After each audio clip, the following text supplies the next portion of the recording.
What's up, y'all? It's your man G-Wade holding it down. G-Wade Pod. Let me do that again. Don't worry about it. Just keep it running. Sorry.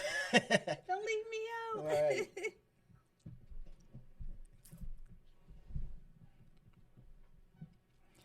What's up, y'all? It's your man G-Wade holding it down. G-Wade Podcast, and I'm kicking it alongside with my man Deacon. Dirty. And we got a very special guest in the building, Soulah, the legend.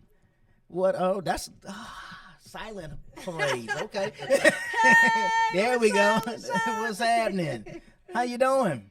I'm doing good. I'm so happy to be here. Thank you for inviting me. Absolutely. We appreciate you taking the time to hang out with us right here on the show. Definitely. I got to make sure I get the name right. I should say her name properly. Esther, it was a connect. Star Jones, yes. There you go. Yes. Who made it all happen. So I went and did a little research and read your bio and checked out a few things on your IGs and all that good stuff just to kind of bring me up to some kind of speed. And it's an interesting, very interesting story that you have, and also that you've written about in your upcoming book, Yes. Suicidal Love. Yes. But before we get into that, let's back it up just a little bit to let our audience learn a little bit about who Soulah is. And so you are from New York. Yeah, originally from New York. Originally from New York. And how long have you been here in Atlanta now?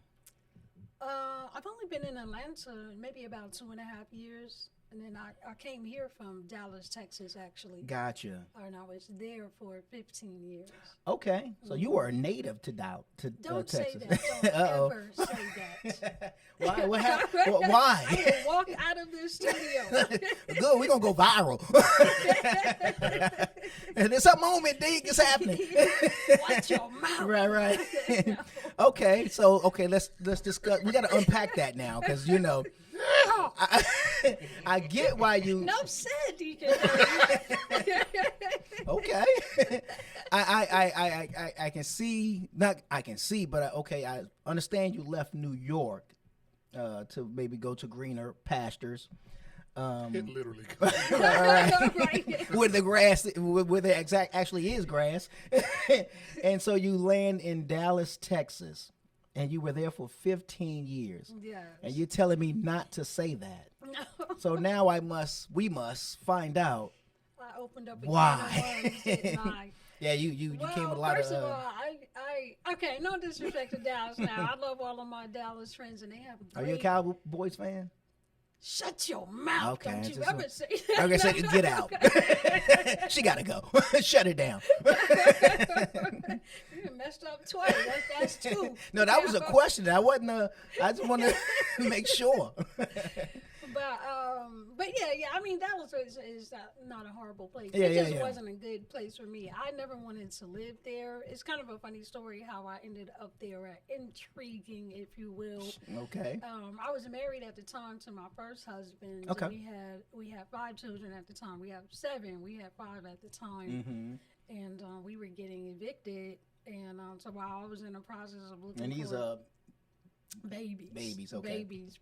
Yeah, they were all, I think, under the age of 7. Okay. And so I was in the process of looking for a place, and we were both full time in ministry, so I was very prayerful, fasting, praying woman. And God told me not to look for a place. He was like, "You're leaving here. Don't even look for anywhere. Wow. I'm gonna tell you where you're going." And so I basically I'm just a strong woman of faith, like anything. I was like, cool, God. I was like, I just don't want to go to Alaska or Texas. He was like, great, Dallas. I'm like, what? So I actually came here. I came here purely out of obedience on faith. We didn't know anybody, no jobs, no school, no church, no family. Didn't even know where we were going to live. Okay. Like literally nothing. Came here purely on faith. I'm saying here, there. My mind is there now. We went there. Okay, because I was just getting ready to Yeah, I'm kind sorry. of clear. So leave Sorry, New my York to Dallas, and that's where there is. New York, yes. I got you, okay. There. But yeah, we went there purely on faith. But God is faithful and everything Yes, he worked is. out, and we got a home, and it was just crazy. No credit, no money. Bought a house. Who's this realtor? I must find them. Bought our first house, and I just settled down there. But Atlanta is, or Georgia. It wasn't really Atlanta, but Georgia is where I've always wanted to live since I was a little girl. And Really? so, What was so intriguing? again, no reason at all. I didn't know anybody here, no family. I was driving through here or riding through here when I was a little girl. I was 7 years old. We were going on a family vacation. Okay. We passed through Georgia, and for whatever reason, I just have to say it was divine destiny. Yeah, I just immediately was like, I want to live here. And ever since then, this is where I wanted to live. So I had tried to move here several times before I ended up here 2.5 years ago, and I had actually given up on it. I was just like, at that stage of my life, like, I'm not moving to another state at this stage of life. But something really crazy happened. I ended up meeting Les Brown on a total whim for no reason at all. I just ended there was a up at reason. his house. Right. No planned reason. Yeah. Ended up at his house and helped him work on his latest book, You've Got to Be Hungry, The Greatness Within the Wind. And through that, he lived here. He lived in Atlanta, Camp Creek area at the time. And that was it. And once that connection was made, that gave me the connection and the resources to open back up to moving here to Atlanta. So I took the chance and I was like, wow, I see an opportunity for this lifelong dream to be fulfilled. I'm going to take it. And I met him in November.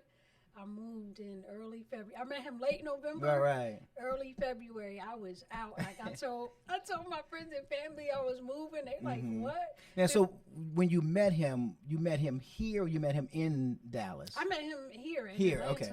Yeah, at his home. That's where he Okay, lived. gotcha. Okay. So you were here for like a visit or something? I was here on vacation. Oh, so vacation in Atlanta. That's interesting. There's no beach. There's no... But it was really a meant vacation to me because I'm I with haven't always wanted to live here. Every time I came here, it was just like I have been here I think that was maybe the 4th time, and it was like, Atlanta, I'm never gonna live here, but I'll come and visit. And, That's the first time I think I've never heard that before. I know, right? I want to go to Atlanta. Right. right. And it was funny. The trip was kind of a disaster. How I ended up meeting him. It was not good circumstances that I met him under. I was actually in a jam. The hotel that I was staying at, I went on vacation with a friend. They paid for the hotel, but they went home before me and didn't extend the stay. Oh, wow. That'll do it. Yeah, so, Say no more. Right. Like, I'm in the heart of downtown, chilling. I'm so excited, and I'm just like ready to chill. Now, you're saying that they bailed out early or just at the end of their part? No, they had to go home early. It wasn't an unplanned thing. Okay. But the way the room was booked, for whatever reason, the credit card just didn't go over. It wasn't intentional or anything. They took care of it later. But the people at the front desk they're like, we don't care about later. So, right. They didn't know Housekeeping. Exactly. I was chilling and they knocked on my door. And it was like super embarrassing because I have a childhood friend that lives here in Atlanta that I hadn't seen in 20 years. And I told her I was here and I'm like, girl, I'm chilling downtown. Come stay in my hotel with me. And by the time she gets there, they want me out. So I'm like, listen, you got to park over here. Don't, I'm going to go in my room. The door is not locked, so don't close. You know what I mean? And she's like, what's going? And this is the first time I've seen her. In 20 years. 20 years, right? Wow. And when we knew each She other. was like, she a scammer. Why you laughing at me? He's supposed to be a man of God, Deacon Dirty. He's over here cracking up at me. This is traumatic, not funny. Sorry, we didn't mean to laugh at your pain. But when she knew me, we knew each other in high school, and I was always in some type of drama. Just like always some type of situation going on. Seems like some things never change. Principal's office, the police running away. There's Soulah. Always something. And so, this is supposed to be a good, stable, normal trip. And as soon as she sees me after 20 years, it's like, you haven't changed. You haven't changed. That and is I'm too like, funny. no, like for real. What happened was, and it's like, never mind, girl, you're right. Haven't changed. Like, so. Okay, so now you're being asked to leave the hotel. So I don't know anybody here. She lived like really far away. She offered me to stay with her, but she lived far away, and her house was like super crowded, and it was like she had to go to work the next day. It was just like bad to go stay with her. And I'm like, okay, if I don't have anywhere else, yes, I'll take you up on that, but let me see if I can figure something else out, because they're supposed to take care of this tomorrow, and I should be able to get another hotel. I don't want to go that far away, blah, blah, blah. So the only person I knew here, I will not mention names, but there was a person that I knew here that was like a movie producer, does like small documentaries and everything. But I really didn't want to call him because he's weird. And the last time I was somewhere with him, he just did something really weird and made me really uncomfortable. And I'm like, Now we talking weird like. Weird like when guys think you like them because they like that you kind of and weird, you don't, and you're just like Harvey a friendly... Weinstein, kind of weird.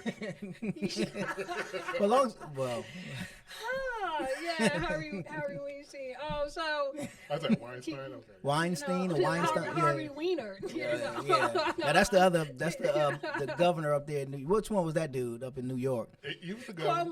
Cuomo. No, it was something Wiener. Oh. Who was literally sending his wiener. But anywho, that's another. But, so at that point, it's like, well, get arrested, sleep outside, drive an hour and a half away, and get stuck. Yeah. I'm like, I was like, let me give him a second chance because, I felt like he tried to make amends for it. So, but I knew it was like, so I was like, I'm going to call him. So I told him, and he's like, that's fine. I got this big house. There's an extra room here. You can come stay here. And I'm like, okay, cool. I was like, thank you. So we get out there, and he was probably waiting on that phone. We get out there. He took me out to. Like there are no other houses. He took me to out to eat. We went and got something to eat, and while we're having dinner, he mentions something about having kids, and I'm like, oh, yeah, this doesn't sound good. I might have not made the best decision here. I'm like, kids, what? So wow. I'm just like, God, please. So we got. Yeah, when he was saying this, was he like, so when we have kids? Yeah, it was okay, gotcha. I don't remember the verbatim phrases, right. But yes, but you were included in that. That was the context of it, like us having kids. Wow. And I'm just like, okay, so he is as weird as I thought, and I'm like, okay. So we got to the house, and he told me he had a 2-bedroom. So I'm like good. So he showed me to his room. And we're just kind of talking and everything. And it's getting late. Like, it's maybe like 12:45, pushing 1 a.m. And I'm just like, I'm like, gotta get to an early start tomorrow. I'm like, I'm really tired. So, good night. And I was like, I'll see you in the morning. Yeah. And he's just like sitting there on the bed. And I'm like, am I sleeping out on the couch? And he's like, no, you're sleeping in here. I was like, oh, thank you. That's so nice. I was like, you're sleeping out there. He's like, no, I'm sleeping in here. I'm like, oh, no, we're not both sleeping in here. Wow. I was like, I don't think so. Yeah. And, he's like, what's the problem? We're grown-ups. He was like, I'm not going to touch you. I'm like, you're right, because we're going to be in it's kind of hard to do that through the wall. 2 separate rooms. And, and so he really, really, like, had a tantrum that I didn't trust him enough to sleep in the bed with him. I'm like, dude, I was like, it's not even about trust. I was like, first of all, that's weird. Yeah. Like, that's just weird. I don't even sleep with my mama. I was like, that's strange, People are weird when they sleep. They fart, they dream, they talk. And I took you into my home, bought you dinner. I brought you in. We discussed I took you off the streets. Together, I found you. You know what I'm saying? Yeah, so. That's funny. At this point, I'm just like feeling really frantic. Yeah, I'm sure. Not gonna escalate into something. Right, of course. I gotta run and call the cops. But it took a while, and I finally talked him out of the room. But he had like crazy too with me. He's like, I sleep with my female friends all the time. It's never a problem. I'm like, that's a red flag. You know what I mean? Exactly. Like, that's more information They're not that friends just at makes that me point. not want to. So it was just like the craziest story. Oh my God! I hope this dude is not watching. He's gonna hate me. But Hey, don't be weird. Hey, we need the ratings, baby. So anyway, it was a really awkward night, and the next day I'm just waiting to see if my money situation is straightened out so I can get out of there. It hasn't been straightened out. The room hasn't been straightened out yet, and I'm like, damn. So he offered me to hang out with him. He's like, well, I got a movie shoot today and I got a radio interview. You can come with me or you can stay here if you want. It's up to you. And I'm just like, I'm here. Why would I sit in this empty house all day? Like, I'm up for the adventure. Right. I'm on vacation. I was like, I'll go with you. So I went with him, and he took me over to his radio interview, which was... Wait. I got a question. How did he introduce you? As his... You know what? That was weird too. He introduced me to. I was like, you meet my lady. No, he really didn't. It wasn't that, but it was the whole way we ended up over there. After he left the radio interview, he said, "Oh, I gotta take care of some business real quick. I'm gonna stop by somebody's house." He didn't even tell me. He's like, "I just gotta stop somewhere real quick." Okay. So then he calls Les on speakerphone. So like he's totally he's trying stunting. to flex. Yeah, right? I got you. Yeah.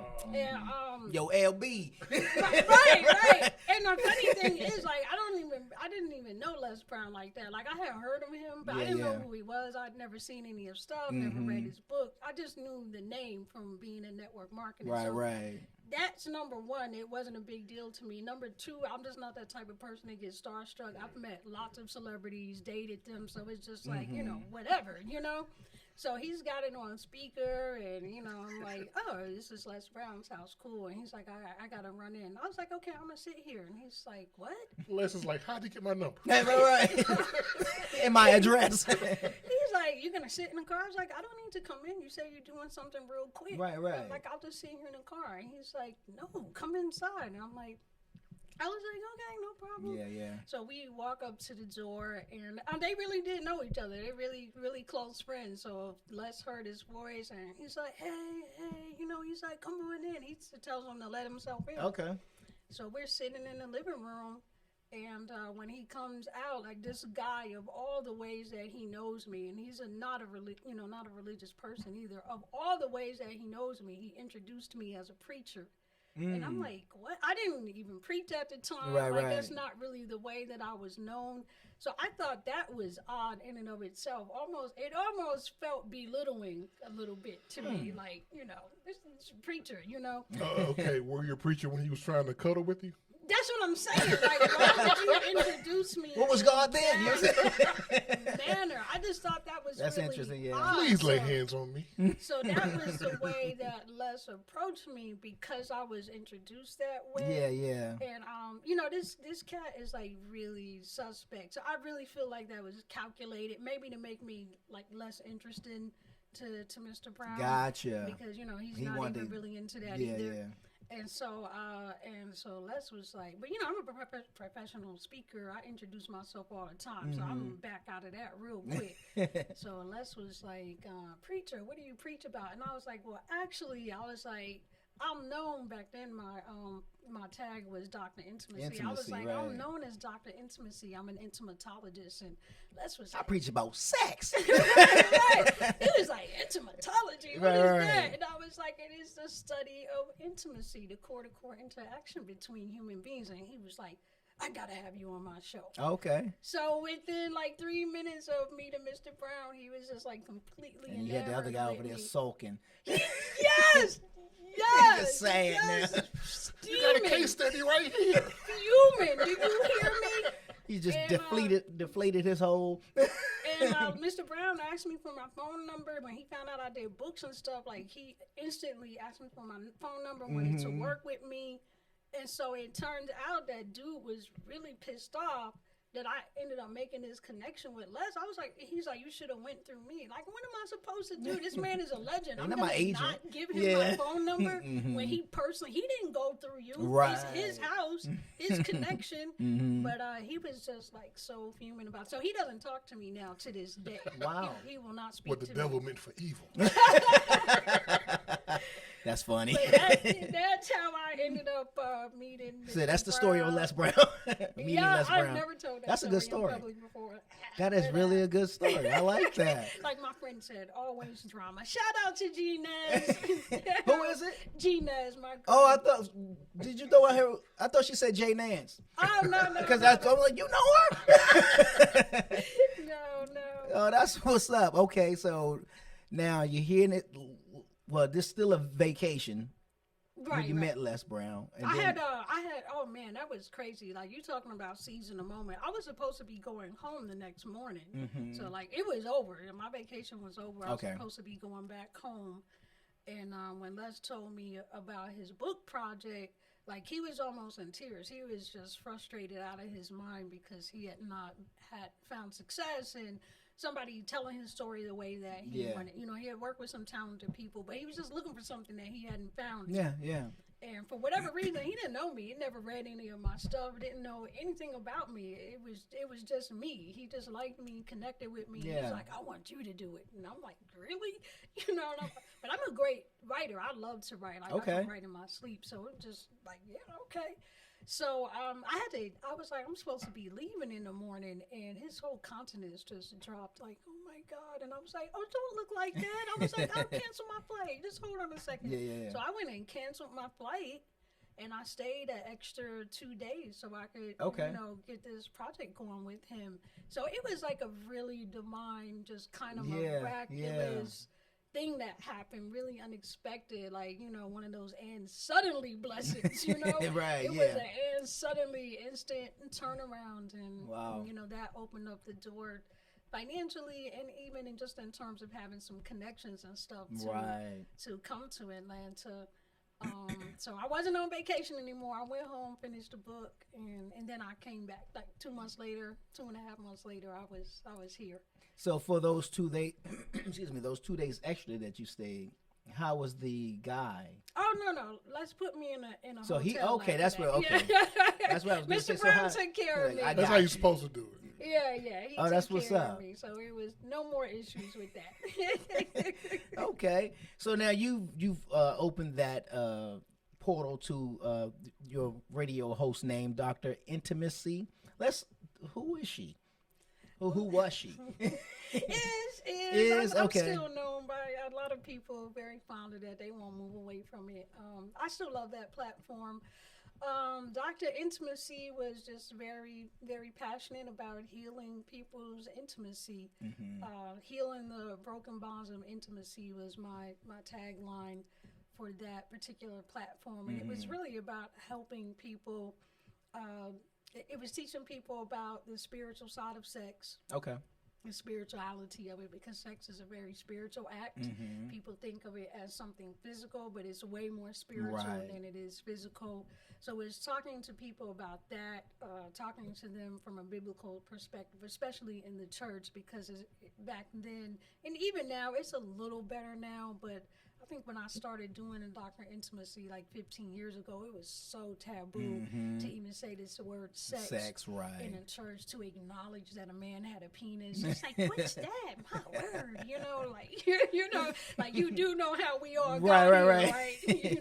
God didn't form us all from the We're dust. not all from the dirt, right? That first one. Yeah.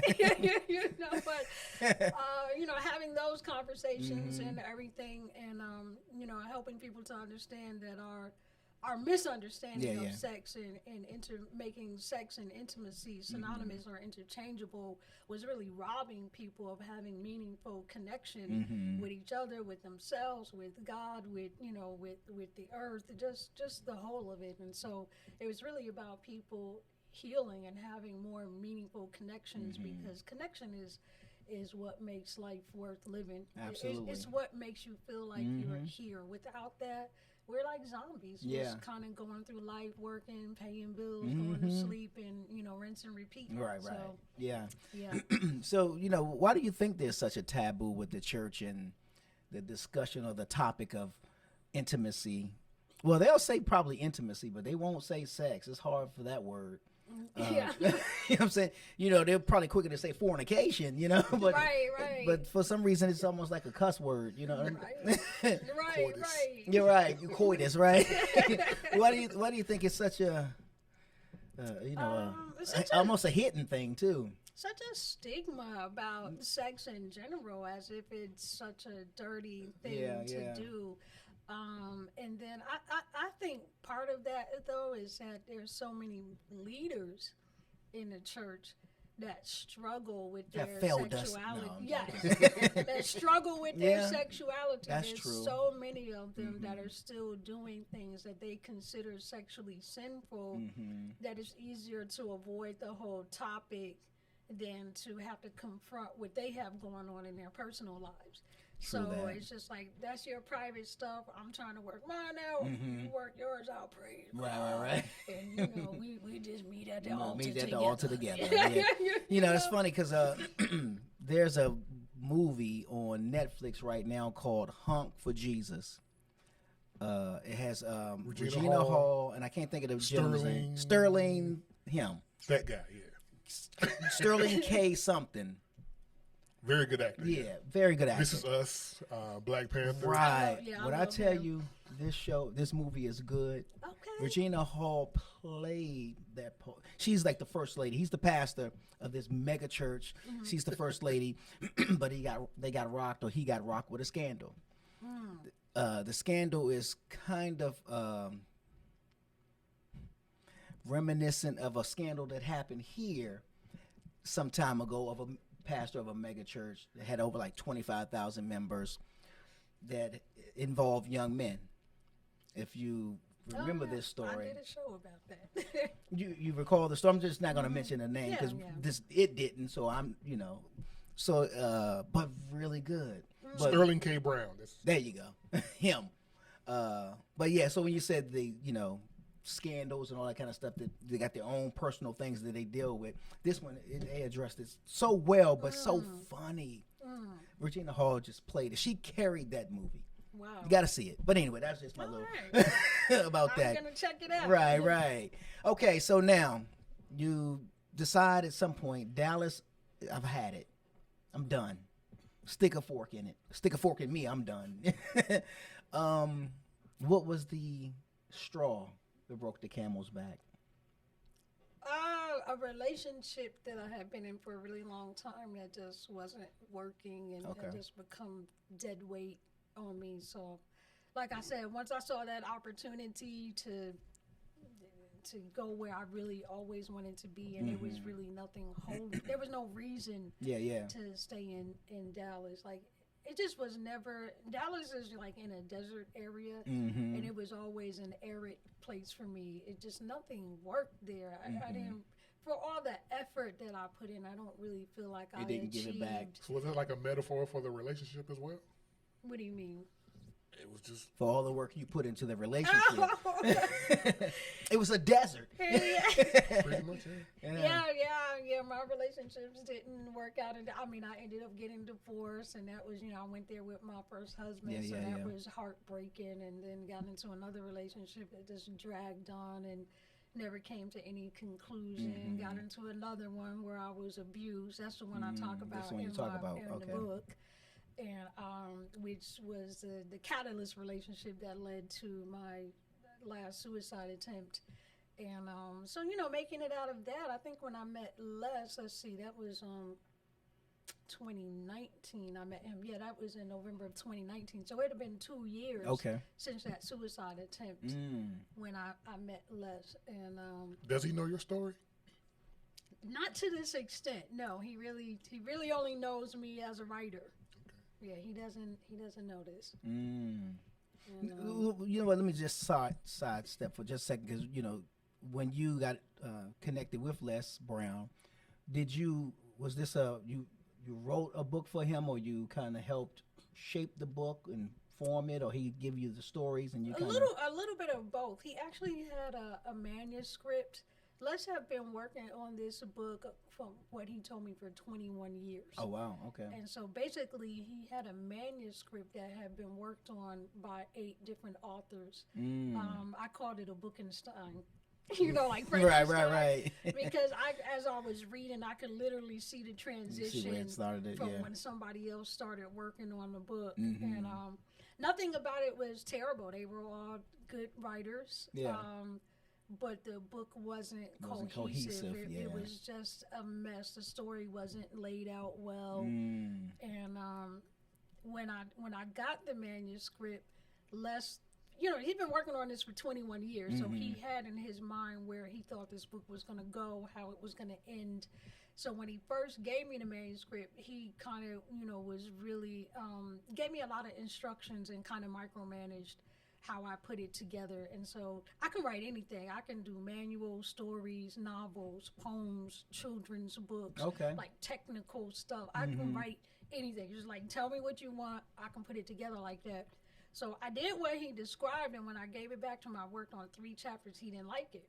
And this was done specifically according to his instructions. And I was like, I tell you what, Mr. Brown, I was like, give me like a week or 2 with your book. It's just, I see a vision for it. Just let me do what I need to do with it, please. I was like, if you knew how to write this book, it would be finished. Yeah. I'm a writer. Let me just write this. And I took the book and I just completely tore it apart. I ripped it to shreds, rearranged all the chapters, renamed everything. I'm like scared to death. Just somebody working on something for 21 That's their years. baby. Like they know what they want, and I'm just like, Yeah.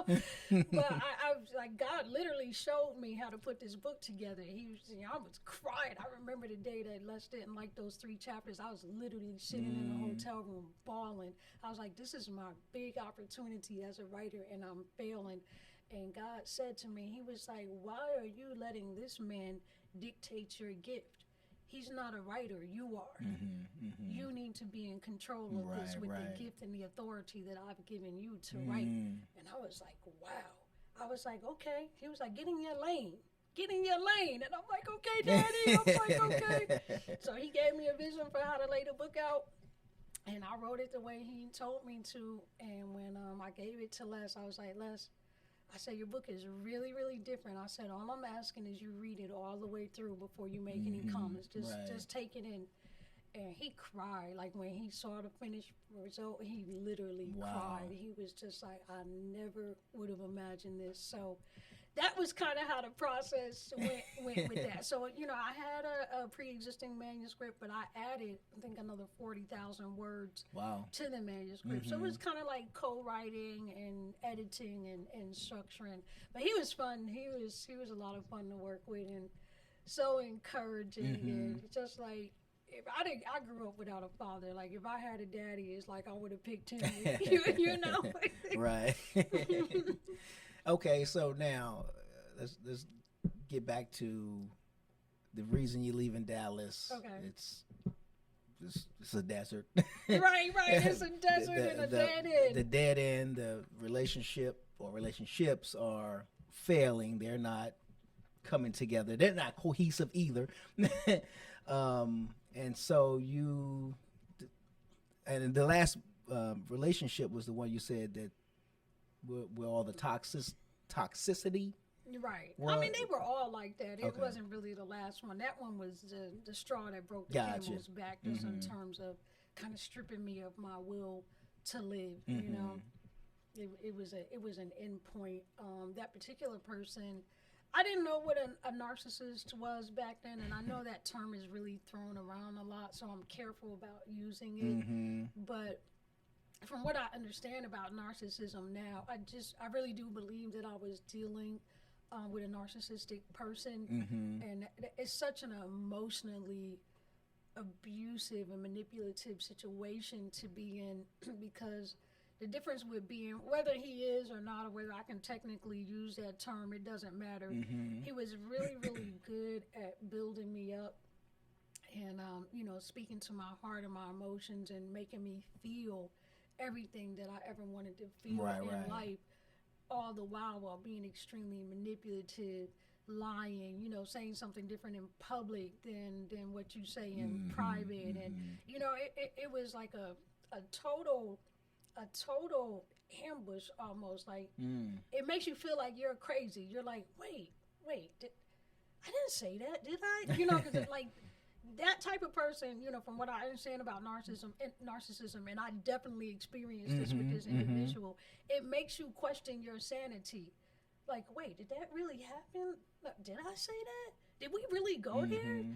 Wait, were we in love? And you start to question things that actually happened. And so I know, like, at the end of that relationship, because of the way he treated me, I really felt like I had just made the whole thing up. Wow. And the only thing that saved me from that level of insanity is that I journal a lot. Like, I take a ton of pictures because I'm a writer. Yeah. Like, I'm always recording things. Whether it's I love to text and I'd rather send a message than talk. Because I love sound like me. right. And we had exchanged over 2,500 text messages in the time that we knew each other. And when I went back and read the text, I'm like, wait, this really did happen the way I said it happened. I'm not crazy. And there were a ton of pictures and text, and so it was just kind of mind blowing to be taken advantage of to that degree, to be tricked, to be fooled. The impact to me, I think, was that hurts for anybody. I feel like there was another element of hurt for me as Dr. Intimacy, because I was supposedly a relationship expert.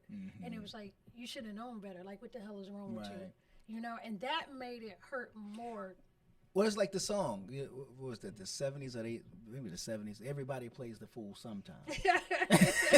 There's no exceptions to the rule. I was supposed to be the exception, We've all been there. We were like, how? Right. I never thought I would get scammed. Yeah.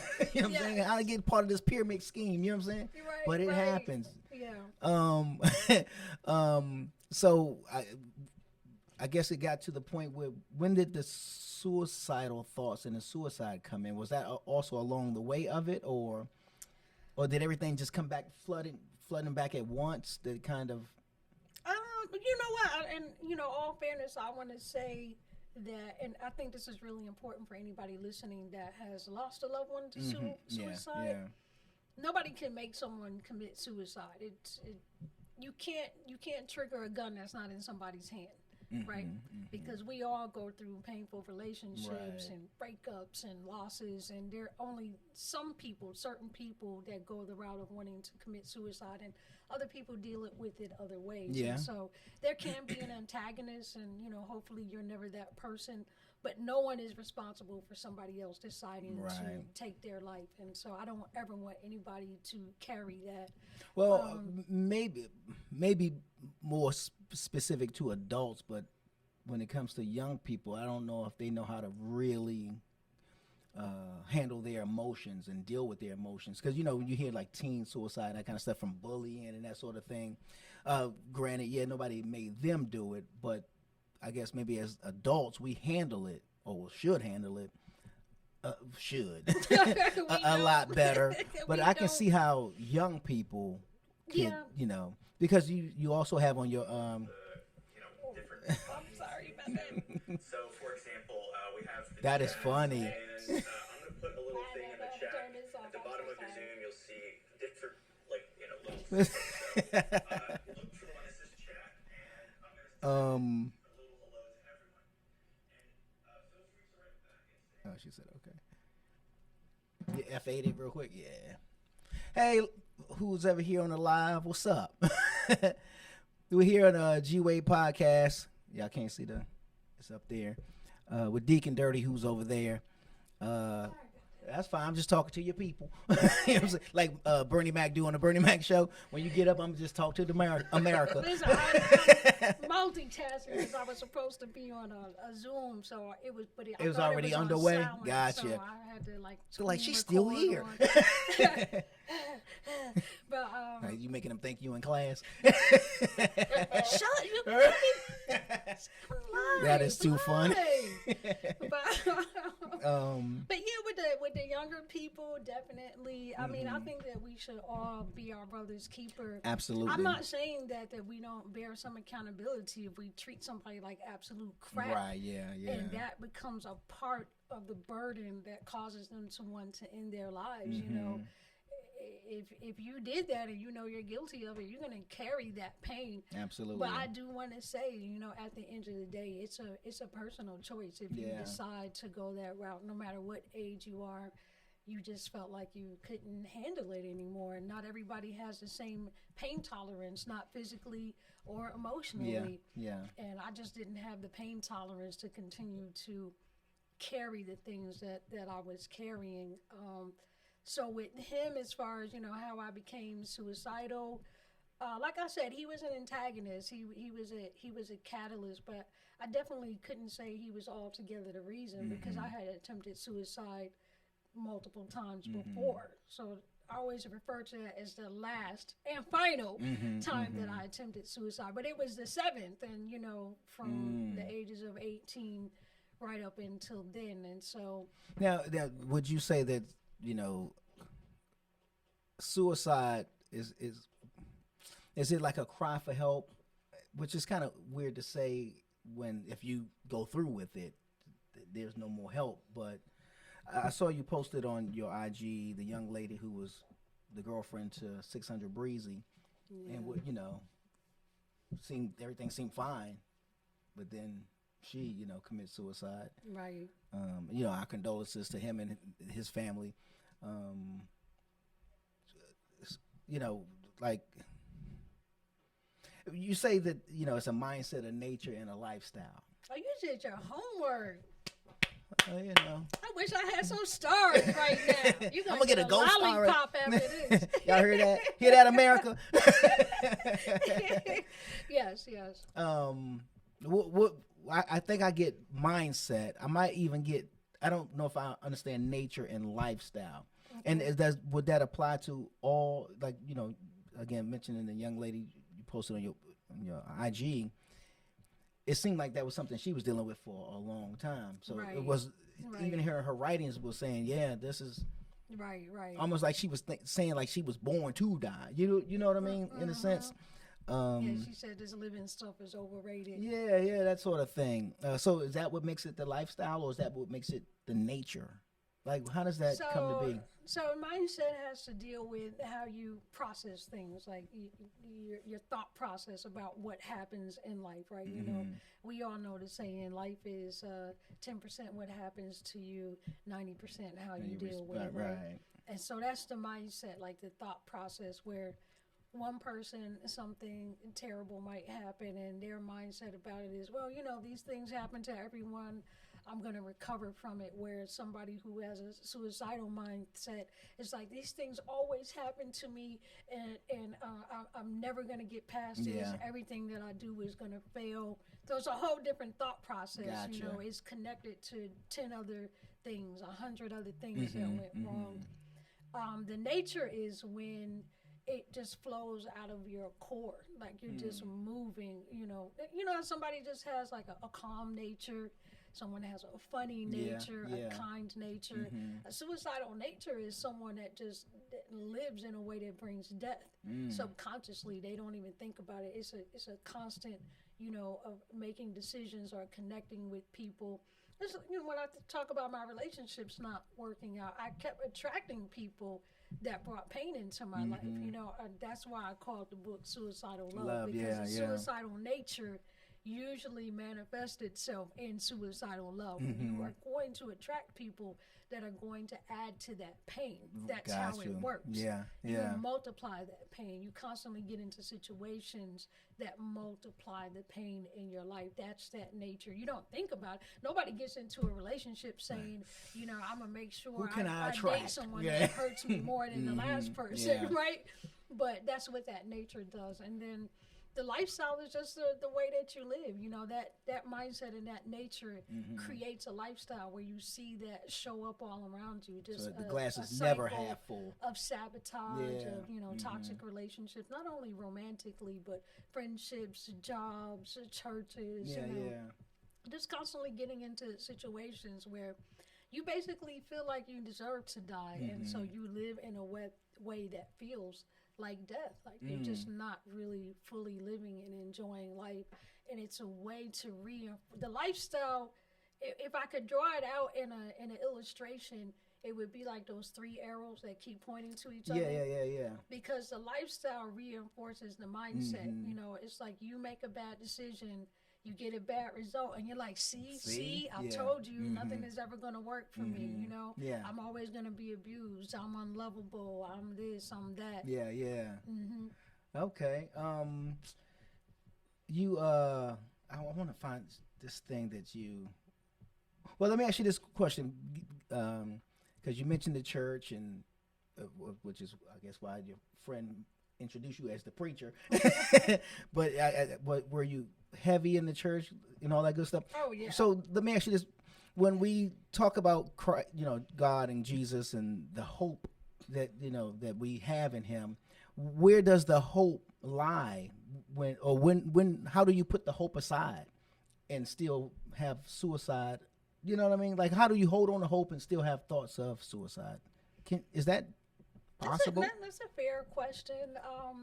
Several of my suicide attempts were before I was, born again believer, walking with Him, and several of them were after. So I understand it from both perspectives. Before it was a dark kind of hopelessness, and just kind of wanting to go to sleep forever and just rest in darkness. And even if you thought you were going to hell, it's like, well, I already live in hell, so whatever. You know what I mean? Can't be worse than this. Yeah.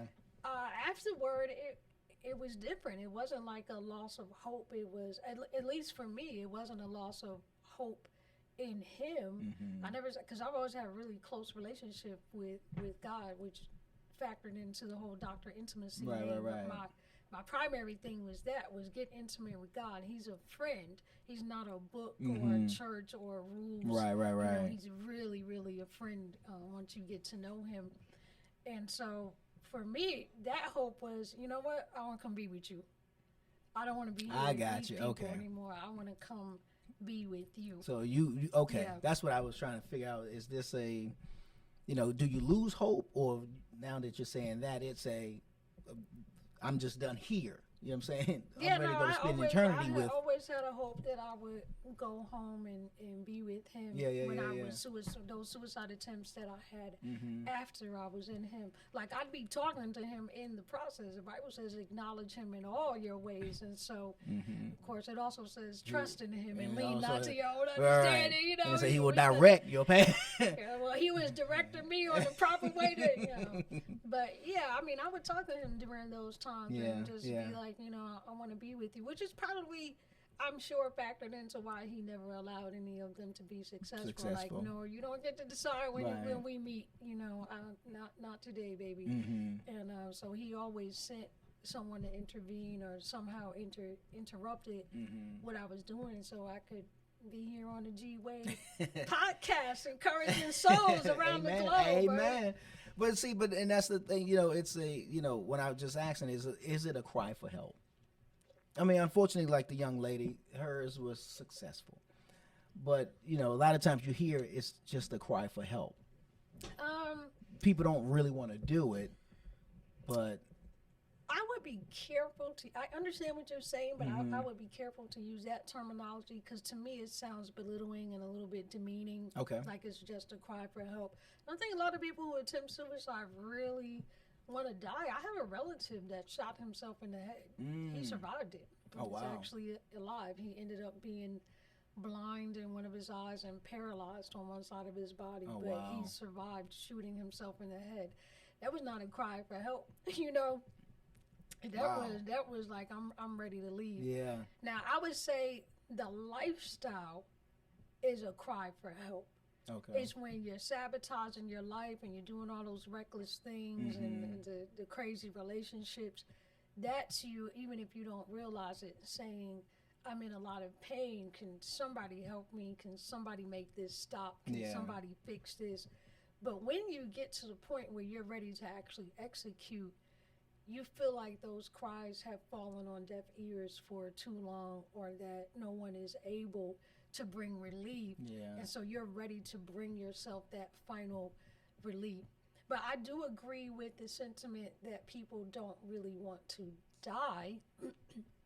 I don't think that that's the remember, I said it's a mindset. Yeah.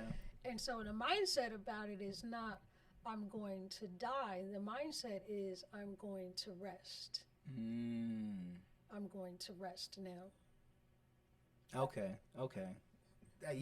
So we look at it almost in a sense in the negative, and that ultimately you die. But we looking at it like, why are you trying to kill yourself? And they're like, no, I'm just trying to rest. Right. I'm trying to end my pain. Right. I remember there's a part in my book where I said I was talking about the night that I was actually planning all of this out for the last one, and I said I was laying there trying to think about how I was going to effectively kill myself, or I said euthanize myself, shall I say. I didn't see suicide like murder. I didn't even see it like death. I saw it like the kindest thing that I could do for myself, for a life that I saw of never having any chance of having any emotional quality of life. I'm trying to remember. No chance of an emotional quality of life. So when we see an animal that has been wounded to an extent where they deem that that animal has no chance of having any real quality of life, they euthanize, or they put the animal down to put it out of its misery, right? And they see that as an act of kindness. And so for me, my suicide was a mercy killing. It was an act of kindness. I didn't see where there was any hope for me to have any emotional quality of life going forward. Right. And as far out as I looked into my future, there was nothing but suffering. Wow. So did that all change when the kiss that shattered her soul occurred? Yeah, that was, like I said, that was a breaking point for me, because that relationship, and that's again why I say I really believe that this guy was operating in that narcissism. That relationship made me feel so good.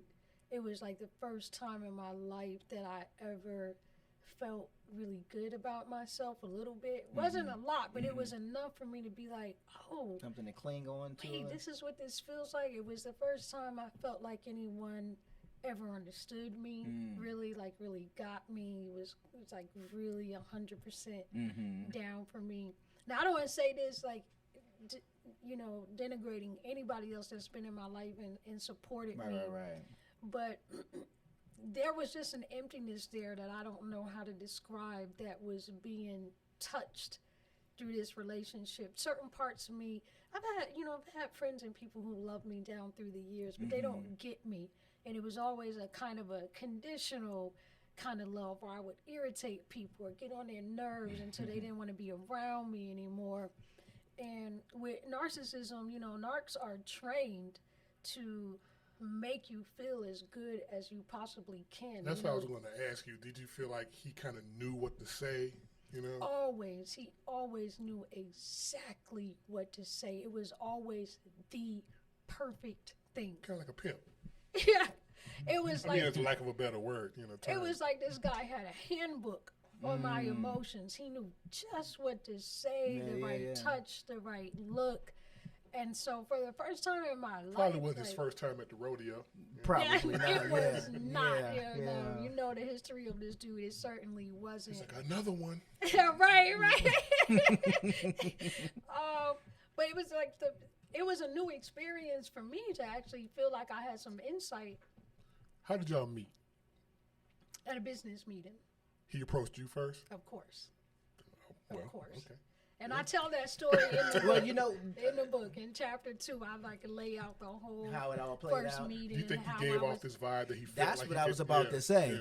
Yeah. Because Well, sharks know. When blood's in the water. Yeah. That's what I said in the book. Like, I think in the last chapter, I say, at the end of the day, I don't really blame him, because I showed up as prey, and he stepped into his role as a He predator. played his part. Yeah. And so, we have to take accountability for the things that we allow. Yeah. And that's part of what I deal with in the book, is I said that I was a victim, but I wasn't an innocent victim. Mm. You know, I was old enough to understand certain things and to make better decisions for myself. Right. And what was really going on is there was a lot of unhealed trauma that I hadn't dealt with. Yeah. I had bipolar disorder that I hadn't dealt with. There was such a stigma about that in the church that I wouldn't address it. Oh, wow. I wouldn't get any help. I wouldn't go to therapy for it. So that was kicking my ass. That was going on, and then I was just making a lot of bad relationship choices, doing things that was going against my moral standards. You know, like as a preacher, as a woman of God, people do it, you know, you do you, whatever you feel is right. But I didn't feel that it was right to be in a relationship, a sexual relationship, outside of, you know, a committed marriage. So even, you know, I'm making decisions that I know that I've preached on for years is going to lead to a destructive, painful end.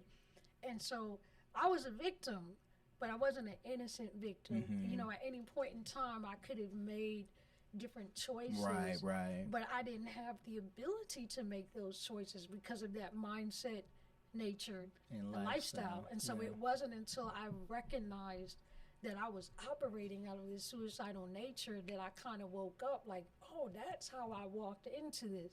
Because how could you have this level of knowledge and understanding and still be taken like this? Yeah. You know, but you're not thinking that way. You said something earlier that kind of caught me. You said children don't know how to process that pain or the emotions like adults do. But so many of us are operating out of our inner child. Of course. We are children. We on have the that arrested inside. development. Yeah. Yeah, from the places where we were traumatized or hurt, things that we haven't dealt with, things that we haven't healed from.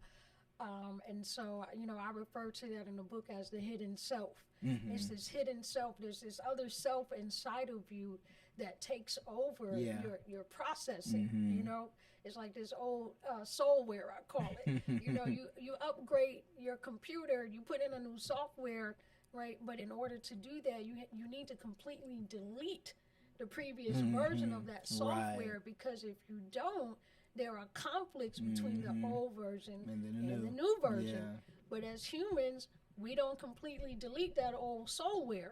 So now there's a conflict between the old version and the new version, and you get into a situation that triggers that old soulware, but you don't realize it. Absolutely. Because it happens in the hidden self. So now you just, you know, I'm functioning with this dude like he wasn't the first. There were many of men that camp. You know, I'm an attractive woman. So, you know, I mean, somebody took me out to dinner and discussed having kids with me when, you know, I was stranded. So, hey. Took me to Les Brown's house though. So I get to sleep in the bed alone, right? You know what I'm saying? But he wasn't the first one to of course, come along like that. I had dealt with dudes similar to him many a time. But in that situation, because of where I was in my life, what was going on with me, and a few differences about him, he triggered an old version of me. And I never realized when that old version took over. I didn't see it. I didn't know it. It just kicked in and said, "No, I'm going to be in this relationship. You take a seat." So Dr. Intimacy wasn't even there anymore. Dr. Intimacy been like, "Girl, what the hell are you doing? If you don't tell this Negro that, delete his phone number." Like, I knew what to say to other women in that situation. But something broken inside of me took over my interactions with him. And so, you know, I just got that different result with him. Yeah, you know, we talk about it a lot here. We always talk about, and I always say, it's going to come out somewhere. Whatever it is the trauma that you've dealt with as a child, it's going to come out somewhere. Work. And it usually happens, but it usually happens in a relationship. That's when we start to let our hair down, we'll let our emotions come out a little bit more, and then the trigger happens. What do you mean? Right. You're like, wait, you know, or even if there's a way that he may have touched you that triggered a touch, or the way somebody looked at you, used to look at you, and you knew what that look meant when you was 7. But now your mate is looking at you just innocently, but it triggered that look, that sort of thing. You know what I mean? I always say it's going to come out somewhere. So true. Yeah. Wow. So at what point did you realize or conclude that, okay, enough's enough. I need to deal with this hidden self? Well, it was after I got through the last suicide attempt, I finally came to this conclusion about the suicidal nature. Although I couldn't put it into that type of terminology, then like the way it's written in the book is so eloquent. Like I'm the smartest person in the world. It's all hindsight, okay? It's all hindsight. Right. None of that back then. I was just a mess. I'm figuring it out now. And then you figuring it out through the pandemic too, because you said 2019, so then the world shut down. That's right. Yeah. I had plenty of time to think. Yeah. But after coming out of that, I made a definitive decision that I was never going to try to commit suicide again. But making that decision and walking it out it's not the same thing. And so, when you try to commit suicide 7 times, like you're pretty committed to that as an outcome. you know what I mean? It's just that's pretty. Like I really don't want to be here. Right. When I get through this last attempt and I try to recover, I try to bounce back, and it's more the same. It's like, no, I should have finished last time. No, that was the right decision. And so I keep going through that cycle over and over. Yeah. And so me making a decision that I'm not going to revisit that is not me understanding how to execute that. And so I found myself a year later suicidal again, but aware. Very, very aware this time that I was suicidal, that I was thinking like that again. Like I caught it immediately. That was the big difference. I acknowledged it, I caught it, and I was like, no, you made a commitment that you weren't going to go back here. Right. And it's like, but I don't know how not to. I need to understand how to. The first commitment was that I'm not going to commit suicide again, attempt to commit suicide again. But I realized that wasn't enough. When I found myself there a year later in November of 2018 wanting to die again, I'm like, that's not enough. The commitment has to be creating a life that actually makes me want to stay alive. Yeah. That's the problem. Yeah. I don't want to be here because my life sucks. I used to get migraines, and I knew when it was coming. I could feel whatever it was that was happening. I could literally feel it, like, here it comes. Thank God there's no more. But so what was the feeling? Could you feel that thing come over you or come out of you that was giving you the thoughts of, yeah, it's about that time? Yeah. It's just it's like an overwhelming hopelessness, where the slightest little thing just makes you feel like nothing is ever gonna work. A tire going flat, like when you just can't handle anything. But it's not the tire, it's that the tire is added on to this not working, that not working, that not working, and that's added on to a whole lifetime of sagas and trauma and pain, It kind of sounds like depression a little bit. Yeah, definitely. The depression and the bipolar factored into that, because I would go into these, manic depressive episodes, and that makes there's no rationality to that. Now you can't even rationalize your way out of it, because now something else is taking over your thought processes and telling you that there is no escape, there is no hope. I call that place the abyss. And it's just a bottomless pit of darkness and pain. Was there ever any point in your life when you were going through these seasons where you felt like you couldn't be alone by yourself? Oh yeah, definitely. And that's one of my coping mechanisms now. Now I cannot speak for anybody else, but I can say I treat suicidal depression like alcoholism.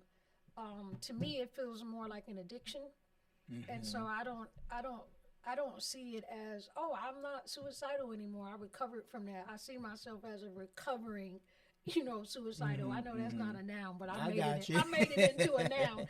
I'm a recovering suicidal because if that's been your thought pattern, like the young lady you talked about, 600 Breezy's girlfriend, if that's been your thought process your whole life, it's likely that it's gonna visit again. I just spoke to a relative, I think maybe about 2 months ago. She's 72 years old, very powerful woman, a pastor, multiple degrees, just a dope. She's just a dope woman. And she struggled with suicide at different times in her life. And she was telling me, like, just a couple of months ago, she was driving on the bridge and just thought about killing herself. And I'm like, wow, so you still deal with that at this age? And she was like, yeah, it doesn't go away.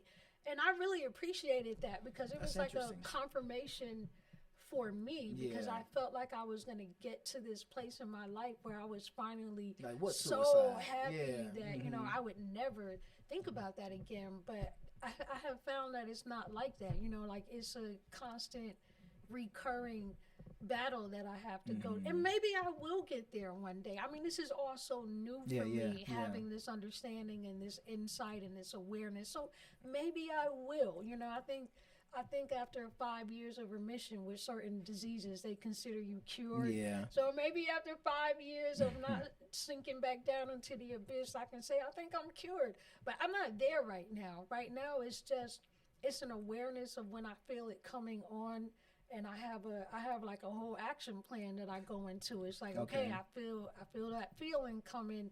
It's not allowing it to escalate. And yes, Deacon Dirty, not being alone is like checkbox number one. Yeah.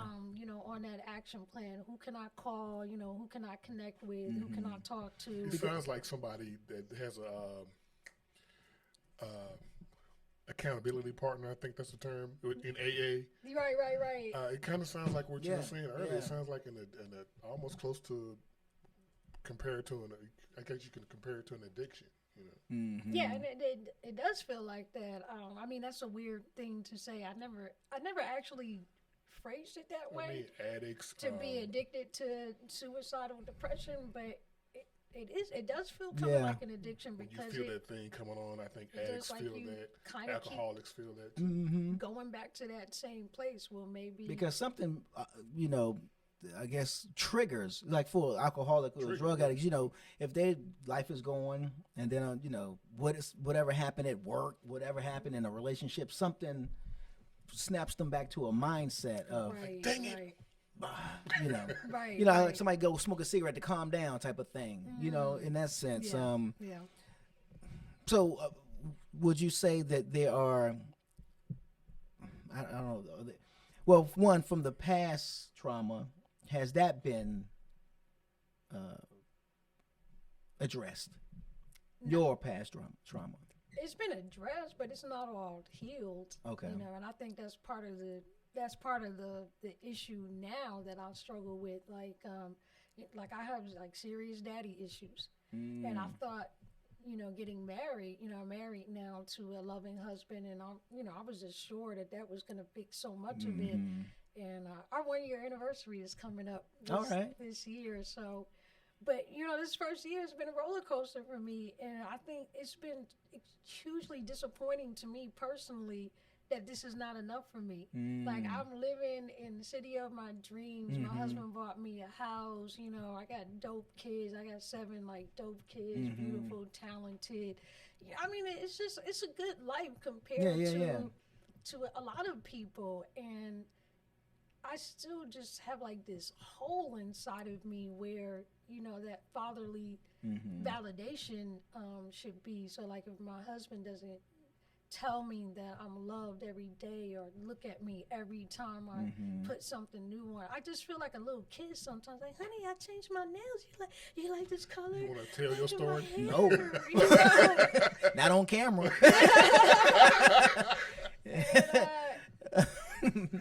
I don't, there's nothing, I mean, women are like that, so there's nothing necessarily wrong with Yeah, that. of course, yeah. But there's, to the degree that I feel so broken inside, if I don't get a certain response from him, I feel that's interesting. Dead, you know? Yeah. It's just like I feel dead like everything else in my life that's going right all of a sudden does not matter because you didn't like my hair. Now, I've never said it like that, but if I'm sitting here explaining it, sometimes it feels that freaking dramatic. And I get mad at myself, like, what the hell is wrong with you? Are you serious right now? I get angry with myself, and that makes me feel like, you know, makes me feel really defective. And it's like, you know, you're never going to be okay. Maybe you shouldn't even have gotten married because you just, like, you didn't have a daddy growing up, and nobody can fix that for you. You know what I'm saying? Well, that's like So- people No, you don't thinking know they're what I'm getting. saying. Well, no, I do. That's like people saying when you get married that'll cure your sex addiction or having a baby will save your marriage. oh save your but like No, no. well those kind of like two different things there, but because the whole is a different thing than a marriage of two people. I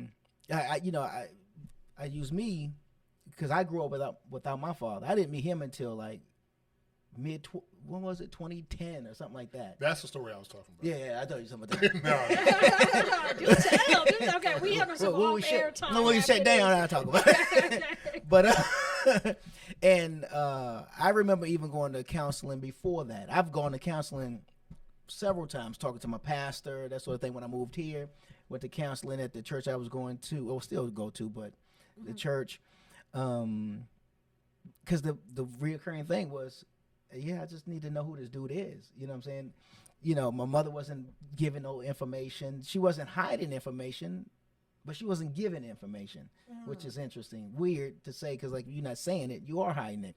But so I took everything out on her. Like, she caught the wrath, she caught the bitterness, she caught the whatever it was that I was feeling growing up. She caught it. I got saved, and of course, like the Fresh Prince, my life got turned upside down. So now, you know what I'm saying? Right. I'm starting to try to make sense of this thing now. I'm learning who I am, but I still need this thing, that elusive father situation. But it was in 2010 when it all happened. I made the decision because my mother always knew the house and where everybody lived on his side. I made the decision to go knock on the door. And it was literally 15 minutes from where we live, you know what I mean? Driving, even being 15 minutes. But nonetheless, fast forward, we connected. The very first conversation blew my brains. It was like, wow.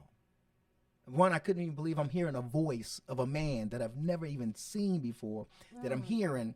But it just did something for me. At the end of the conversation, the very first conversation, he said, "I love you." So it did something for me. It just changed everything. And I always say, fast forward, unfortunately, a year and a half later, he died. So I thank God that I had the opportunity to meet him. Family on the other side is just amazing. I say that once all of that happened, I literally watched a little boy walk away. Wow. Which is weird to say or see, but I was like, I'm different. Like, I knew it. So I'm saying that to say I can understand when you're saying, but yet this illustrious house and big backyard and wonderful car and lovely husband and beautiful kids, but this one thing that got me tripping. You know what I'm saying? Right. That's my Anne Marie right there. You know what I mean? I can understand that. I don't know if the opportunity to meet him is off the table, meaning has he passed? Is he still... Yeah, so I had two opportunities here. My biological father, I did get to talk to him before he died. I think I was maybe 32 at the time. Okay. We spoke on the phone. I thought you was like 27. When you Thank How's you. this possible? But he apologized to me for not being in my life, and he wanted to meet, and that was pretty nice. But I never got to meet him. He had a new family, and he was sickly and he was old, and I had planned to go visit him. He lives we were in Texas at that time. He lived in Arkansas. Okay. So we were gonna drive to see him, but I feel like, and I don't have any proof of this, but this was the sense I got because we spoke on the phone maybe 3 times, and he was excited to see me. And then all of a sudden, I couldn't get him on the phone anymore. And he was much older and sickly, and other people were kind of in control of his phone and stuff. And I think his wife blocked my number. So I think they thought I came around because I wanted to get some inheritance. Not that I didn't deserve it. I deserved every penny of course, anything, yeah. It wasn't even about that. But they blocked us from being able to talk. And the next time I heard anything about him, I saw his obituary online. It was posted somewhere that he had died. So oh, wow. Sorry to hear that. that was super heartbreaking. And then my mom remarried a man that adopted me when I was 7. He Okay. adopted me and my older sister when I was 7. But unfortunately, at that time, he was a predator. He's really changed, so I'm not going to say anything like, pervasively negative about him. But unfortunately, we got the predator version of him. Yeah. And so what little bit of family I had And father before figure. he came along. Mhm. No, I mean the family that I have. Oh, gotcha. Okay. My mom and my sister, he destroyed us and then left. So he was with us for maybe 2.5 years. Just destroyed my mother, destroyed my sister, and then he was gone. So the little bit, the Bible says, he who has more will be given, and to he who has, even what he has will be taken away. I don't really know what that scripture means, but I know the little bit that I had was taken away by this man. And so he's still around, because my mother had a child by him. So my younger sister, that's her father. And he's around, and I tried to maintain a relationship with him. He wasn't, after he left, we didn't talk for many, many years. And then when I got married, when I was older, like in my 20s, he wanted to be a part of our lives and meet my kids and stuff. And, I'm forgiving. I'm like, I did lots of bad stuff, like whatever, you want to give this a shot. But when I tried to bring up what happened when I was a little girl, like I just wanted to deal with it. He was just infuriated, like, don't bring up my past. That's God. That's under the blood. Blah blah blah blah blah blah. That's a Christian's favorite. And so I never got an apology or anything for what he did to the family. And so we had this like super shallow, awkward, painful relationship for years. And last year I was just like, you know what? I'm just not gonna do this anymore. Yeah. And I just like cut him off. He didn't come to my wedding. I had offered for him to walk me down the aisle, and he was upset that I didn't give him like what he thought was a proper invitation to walk me down the aisle. And I'm like, are you kidding me right now? Like, you shouldn't even have been offered. You haven't been in my life like forever. And I was like, you know what? I'm just not going to do this anymore. Yeah, I really had this awakening in 2021. This is 22, right? Yeah, 2021, I just cut like a massive amount of people out of my life where I realized that there was not reciprocity. And I think part of managing suicidal depression, always on topic with me. My kids are amazed at how I can talk about 10 different things and come back to the topic. I'm with you. That beat me sometimes. Managing suicidal depression, it's really, really important to monitor the energy that's around you. Emotional energy is like a precious commodity. It is a currency. And I cannot continue to, I got to budget my emotional energy. I have to budget my happiness. I have to budget my attention, my time. I have to budget. All of these things are currencies. Absolutely. These are what I call life currencies. And because there are certain people, you see their name pop up on your phone, like, not now. Right. Well, used to, I don't let those people call me anymore. Used to. And, now I just feel like, why do I continue to fit you into my budget when I'm not getting a return on investment? Right. When we spend our money, we understand this when it comes to money. We understand it. Like with money, you either spend it, you invest it, or you save it. There's 3 things you can do with money: spend, invest, save, right? And so we're very conscious of, where we spend our money. It's an exchange. If you spend money, you're not expecting to get a return on that money. It's gone. And so you really think, this money's going to be gone forever. What benefit am I going to get out of spending it? Whether it's on a bill or a cheeseburger that just brings you a lot of joy, or an item of clothing that you want, or a dope haircut. But you tend to spend your money on something that either makes you feel good or something that you need to continue to have quality of life, right? And then when you invest money, you invest it with the hope of getting a return, like to grow more money. But we don't think about our life currency like that with relationships. Like we just frivolously spend energy and emotion and time on people that are not benefiting us in any way or giving us very little benefit. Like if you go and you spend your money on a double Whopper, right? Like you got you a double Whopper, bacon, cheese. You spent money on extra toppings. Wait, was you there last night? 'Cause that's what I had. I had you, the Baconator. you open up this bag and there's a cheeseburger in it. Right. And that double Whopper probably cost about $10, right? And there's a cheeseburger in the bag. You're not gonna accept that. Yeah. You're like, this is not what I paid for. U-turn. Right. You going back, right? Let them leave off the cheese or even one of the patties. Yeah, and yeah. anything, you know.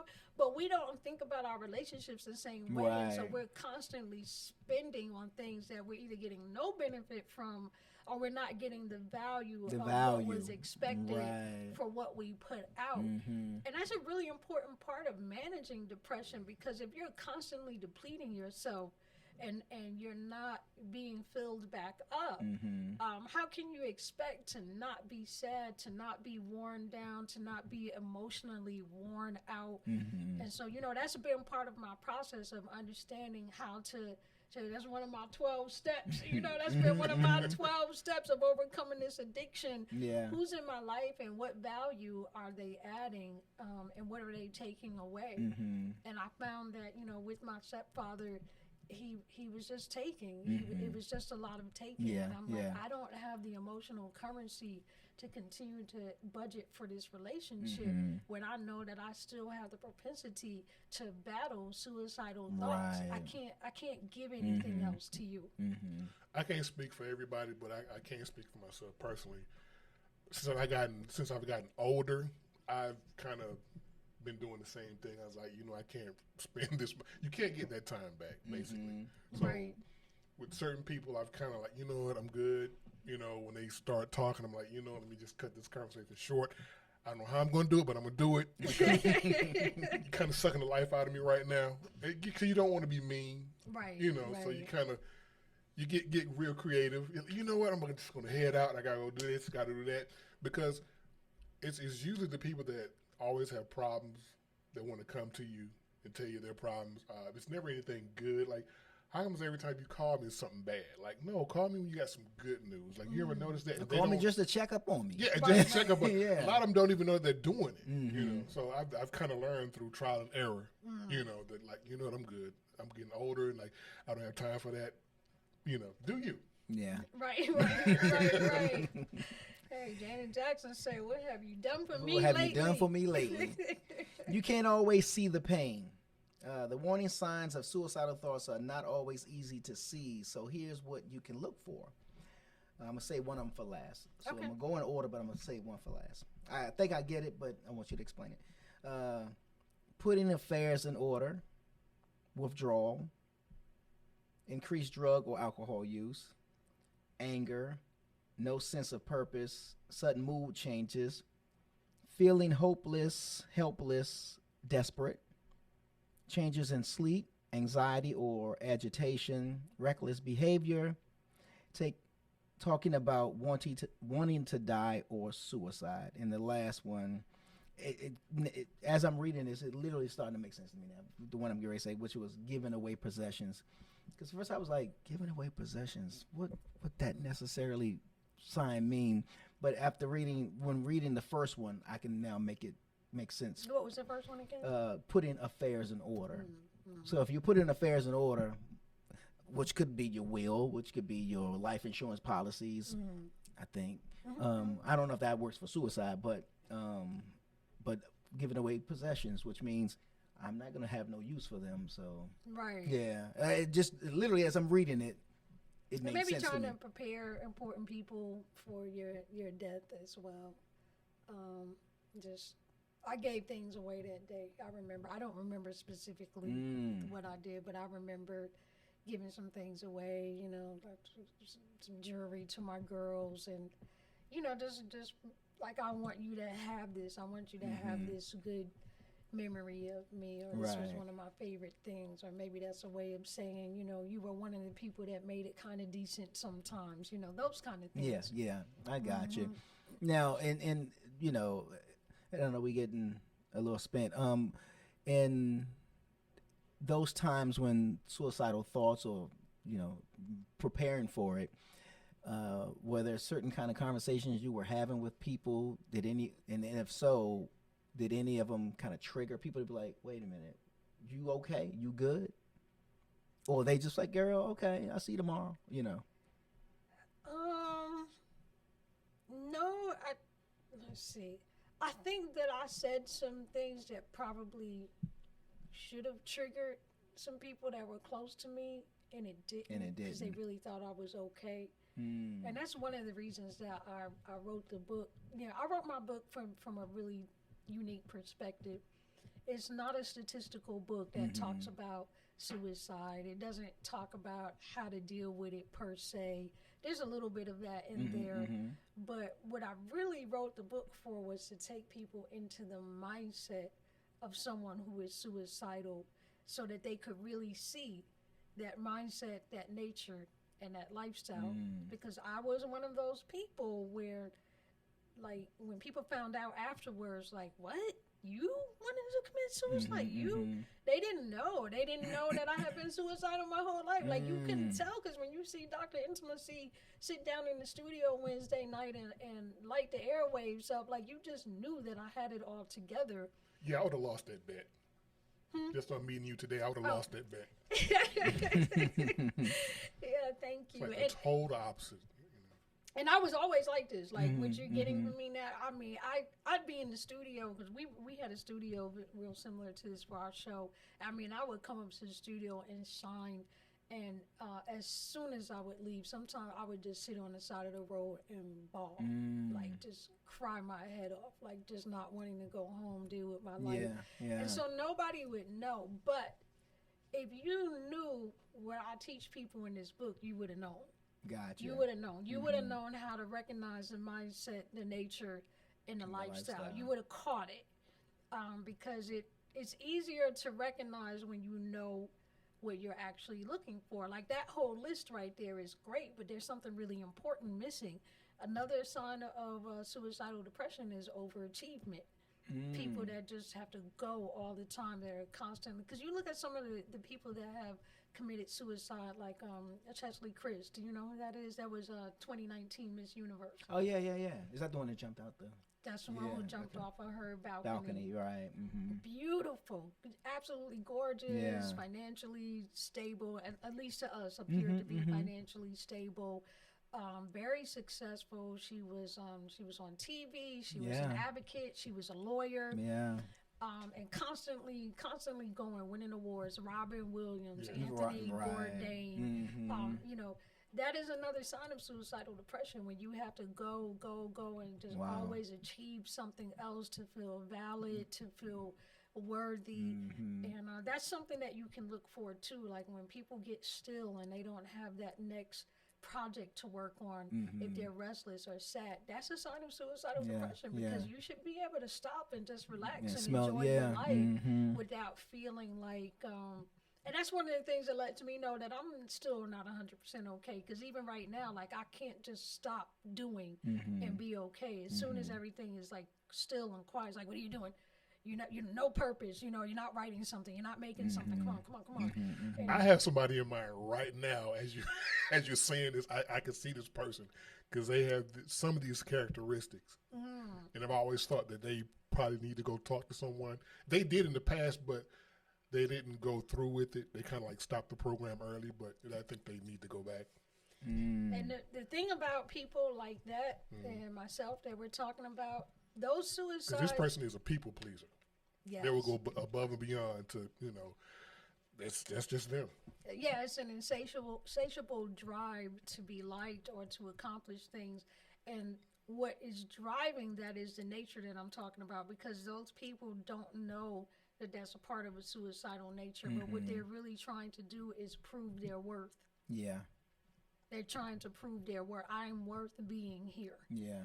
And what happens with people like that, with God rest her soul, Chesley Chris and Anthony Bourdain and people like that, those suicides are usually very sudden. They're very sudden. There are no warning. There are warning signs, but they're not the warning signs on that list. Gotcha. And so it's sudden for them. It's not just sudden to their family members. The person that actually commits suicide, it's not, a lot of times it wasn't even like they planned it for weeks. It was, getting your affairs in order and giving stuff away doesn't even happen. because they're so busy trying to prove their worth that they don't realize they're dealing with this depression, trauma, failure, whatever. And they're just chilling on the balcony of their apartment, and all of a sudden just like, I'm not crap, I'm not doing anything, I shouldn't be here, boom, gone. So those ones are really dangerous. Those are the ones that shock us because they happen so unexpectedly. Right. But it's unexpected for the person who commits suicide as well. As well, yeah. And I mean, I know I can speak to that from such a personal place because most of those suicide attempts of the 7 that I did, most of them were unplanned. It was just a spontaneous after going, and now I'm not going. I don't have anything to work on. I'm not doing anything. Now I'm really stopping, and I'm stopping, but my thoughts are racing. They're still going, yeah. They're going crazy Wow. with all of the failures, pain, things I haven't gotten accomplished yet. You know, I haven't done this yet. I'm never going to be able to do that. And these thoughts, they become overwhelming. So I might be driving, like I can remember driving and just seeing a 18-wheeler come down the road and just think, I could just run into that right now. I could do it right now. And just having to talk myself down. It's spontaneous. This is not me for weeks thinking about I want to die. Yeah. Just like right in that moment, like, you know what? I'm just nothing. I shouldn't be here. And I can end this right now. Wow. And so those are, I really want to help people see that. So I wrote this book from the perspective of never mind all the statistics and the list of what you should do, what you shouldn't do. We know those things, and I can say those things on my show. But I intricately walk people through the story, through the mindset. Like, this is what happened on day 1. And this is from day 1 until the day I actually decided, okay, this is it. This is the day I'm going to do it. This is everything that happened. Right. This is what I was thinking. This was what was going on outside. This is what you saw. But this is what I was thinking. This is what I was doing. This is the trauma that I was doing. I'll take them into my past. And these are the things that nobody knew. Like, this is all the stuff you didn't know about Dr. Intimacy while I was sitting there and telling you how to fix your life. You didn't know I had dealt with all of this and hadn't healed from it. You didn't know this was going on in my life right now. And so it's walking people through the whole mindset, nature, and lifestyle. And hopefully it will be a wake-up call for those people that have hidden depression, hidden suicidal depression. Some people know they're suicidal, but there are just a lot of people that don't even realize that they are that depressed because they're not looking at it from that perspective, because we only think of suicidal depression as being sadness or apathy or problems. We don't see it as winning awards and doing achievements and smiling. Like, we don't see it as that, you know? And I want you to see that part. We know how to look for the other part, but I want to train you to look for this side of suicidal depression too, so that maybe you can save your friend, that you're thinking of right now. Yeah, until you said this today, I always knew something was there, but I just didn't know what it was. But the overachieving part, and this person, they can't stand to be alone for like a minute. They always have to have somebody around, and they always seem to be the life of the party too as well. Yes. They're always doing something. You're just like, I didn't ask you to do that. They do, oh no, I got it. I'm like, okay. Yeah, and it's a distraction. It's a distraction from feelings of worthlessness. Yeah. And nobody can go like that forever, and that's why these suicides are sudden, because you can't do that forever. At some point you have to stop. You have to stop. You're going to be alone. Yeah. There's not going to be anything else to do. Yeah. And if that transition doesn't happen fast enough, or it's just the right set of circumstances in that moment, that's when people suddenly, they're just gone. Wow. So, is there counseling for you? Yes, I've done counseling. I continue to go to counseling, like follow-up counseling when I need it. I have a support system around me that I'm continuing to build. You said something interesting that really triggered a thought. It's not a thing, but I think it should be a thing, having an accountability partner. Right.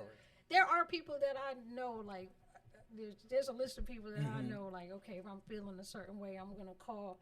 But I never thought of it as having, like, this one person, like, okay, if I'm ever suicidal, I'm going to call you, right? You got to be my person, and these are the steps that you need to take to kind of talk me down from this, because there are just some things that you really shouldn't say to people who are suicidal. What you shouldn't say is actually really more important than what you should say. Just some things that you shouldn't choose your words very carefully. Yeah. Wow. You can really be the reason that they decide, you know what, this was a good idea. Actually, after having this conversation with you, I realized that I was on the right track. And so, training somebody to know how to talk to you when you're like that, how to shift you into a better place and a better mindset, I think is a really good idea. And I'm working on that right now, like putting together like a real thorough intervention plan for people. I thought of a few things right now. Don't criticize, right? Don't spiritualize. What was it? There was 4 of them: criticize, spiritualize, trivialize. Okay. Don't trivialize. And here's a big one: don't solutionize. Ah, yeah. Stop trying to fix people's it. pain. Yeah. It is so irritating. It's so weighty when somebody starts telling you what you can should do to fix that. Like, are you serious? You know what you need to do? Right. You know Yeah, what you need to do. yeah. I didn't ask you what I need. Right. Like, those are the do nots. Like, do We not. know a few people like that. Right.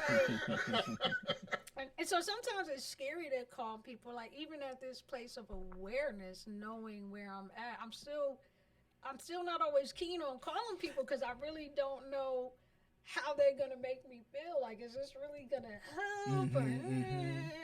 Oh, and you don't want, at least I wouldn't think, you don't want somebody always trying to, is everything cool? You good? It's like if you tell somebody you got a cold, they feel like, whatever it is, they feel like they got to baby the whole thing all the way through. Like, no, I'm fine today. Are you sure? Because I know the doctor has said. I got allergies. You know what I'm saying? You know what I mean? Oh my God. How your pressure, how is it? Like, I'm fine. Let me drink the soda. You know what I'm saying? I don't know. That has actually been a struggle in my marriage, because my husband goes back and forth. And he means well. Ignoring me, or just like every time anything happens, are you depressed? Are you having an episode? Like, no, that like really pissed me off. You're not pissed Pick off the socks about up. That? You know what I'm saying? Yeah. I mean, that would annoy anybody. That would annoy you. The hamper is right there. You cool with this? Right. It's like, you sad? Are you okay? Like, That's funny. I have a reason to be sad. Like, this thing happened today. Yeah. But I would rather that overly cautious approach than to not. And teach somebody how to back off from that in a healthy way than to be ignored. So I appreciate, I appreciate that, because it takes time. Look, I barely know how to deal with this, so I can't expect people that I'm trying to explain this to, and they have no point of reference to know what that's like. So you have to be patient with people. If you're blessed enough to have a support team around you that wants to help you walk through that, be patient with them and talk to people when you're okay. Like, when there's no rationale, when you're not okay, when you're having, I call them episodes, when you're having an episode, there's no logic or reasoning behind that. You have to get out of it. And so I talk to my family when I'm okay. When I'm in my okay moments, I talk to my children and my husband about what it's like when I'm not okay, what they can look out for. Right. And so, my daughters they know my daughters are good. My 2 youngest daughters that live with me, like, they can tell if I've been in my room too long. Like, Mom, are you all right? You feeling okay? And they'll come in and they'll just lay there and watch TV with me. Gotcha. They know, they're amazing. Like, they know how to they know how to shift me. They know it's not really a logic or a conversation. It's an emotional shift that's really needed at that time. And I talk about some really fun, powerful stuff in my book. I talk about the laws of emotional energy. And I talk about emotional momentum, something called emotional momentum in the book, where when that depression comes, you're in a sad momentum. It's like a self-feeding sadness. It attracts sadness, you grow in sadness, and it just gets sadder and sadder. And, we like to listen to sad songs and watch sad movies. And so that's an emotional momentum. You're dragging yourself deeper into sadness. momentum, if we think Put on about some party music or something. right. If we think about natural momentum or the physics of momentum, it takes an outside force to shift it. To shift right? it. Yeah. And so, and then you got that equal and opposite effect where, you know, the force that shifts you is now going to be equal to what you were shifted out of. And so that's a principle I apply as well. Like I teach my support system. If I'm sad, like, do not try to reason with me. Because sometimes I don't even have a reason for it. It's illogical. Yeah. Forget about it. Give me like that shift. You know, do something to make me laugh. You know, let's like reminisce, watch TV together. Right. Because once I shift out of that, when your hormones, you know, those happy hormones, your endorphins, that oxytocin, the serotonin, all those hormones that make you feel good, they also lend themselves to clarity of thought. Now I can have a logical conversation with you. Yeah. If you try to talk to me logically when I'm sad, this whole conversation is going to go south. We're going to end up arguing, fighting. I might project, you know, I'm going to make you question yourself. You know, it's like, I think I want to die too. Let's just make a suicide that's pact, crazy. you know. It's like, so that's not something that you want to do. If you can learn how to be that outside force that shifts people into a happier mood, if you can get them talking, let them reason with themselves. Because people will listen to themselves before they will listen to you. And so a good thing that you can do is to get them talking. Can you share with me how you're feeling? And, you know, you just acknowledge and you validate, like, wow, you know, I don't know what that's like. I have no idea, but I can really appreciate why you would see it that way. And, you know, what do you think that you're going to accomplish by dying? Do you feel like that's going to bring you rest? Or can you just explain to me what that feels like? And see, if you get them talking, let them talk, they will hear themselves. And, you know, at a point, they might hear themselves say something like, wait, what? Right. Like, that doesn't make any sense. Or, you know, I guess I do have something to live for. Or they might say something that you can kind of latch on to. Like, you'll hear something that they say and you can repeat it back to you. And just like, so I definitely not trying to pretend that I understand where you're at. But I just heard you say that, you know, you have a really strange relationship with your mother, and that's part of what's making you sad. Did I hear you right? You know, it's a way that you can talk to them and repeat back to them the things that you're saying. You just got to be a good listener and be very patient. And as they're talking through this, you kind of find your place where you might be able to put a little joke in there, get them to laugh a little bit.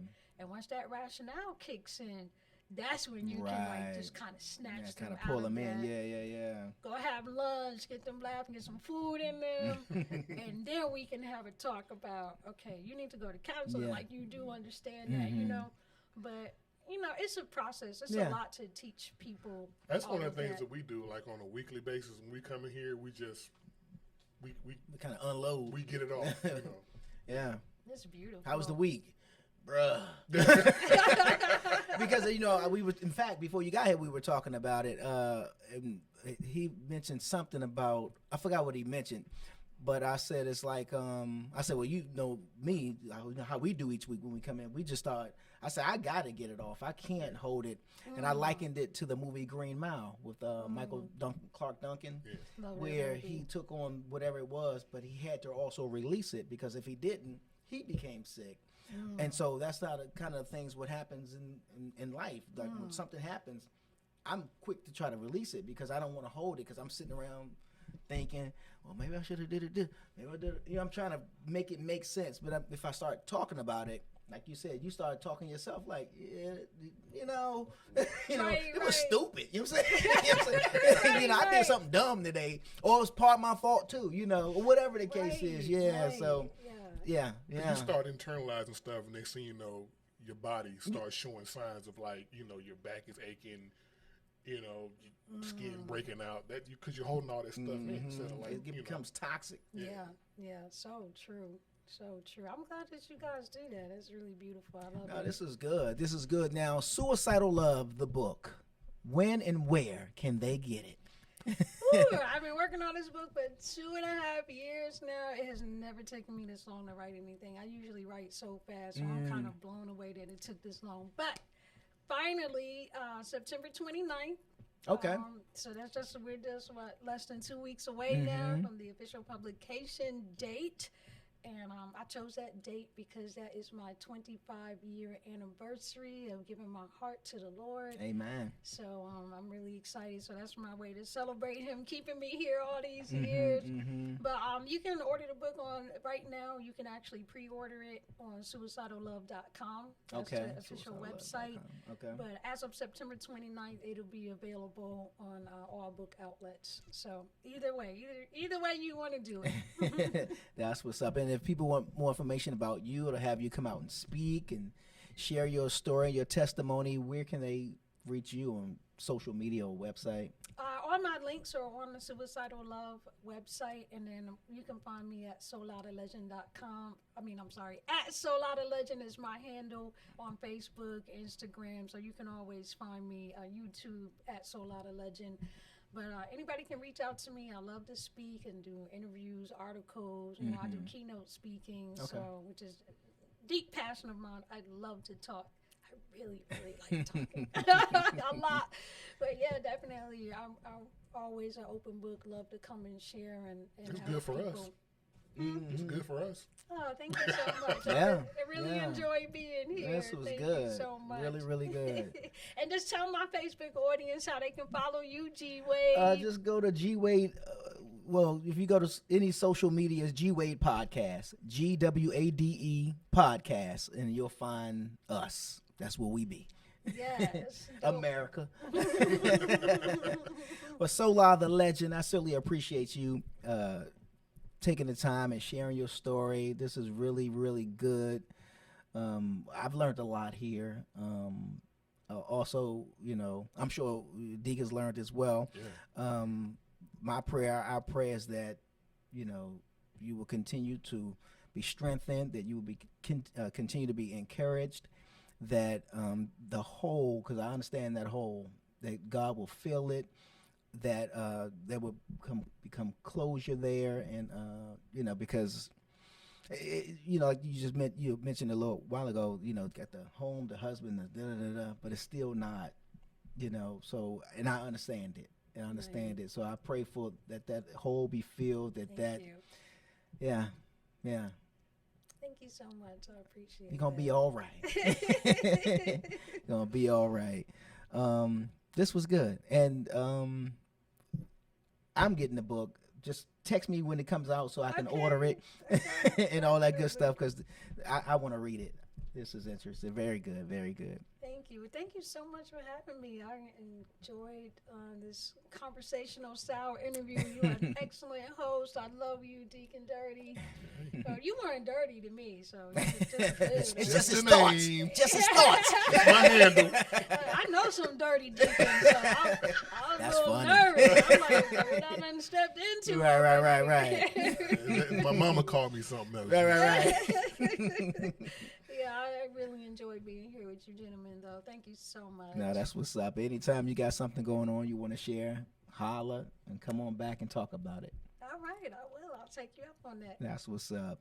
It's your man G-Way holding it down, G-Way Podcast, kicking it alongside with my man Deacon. Dirty. Y'all know what it is.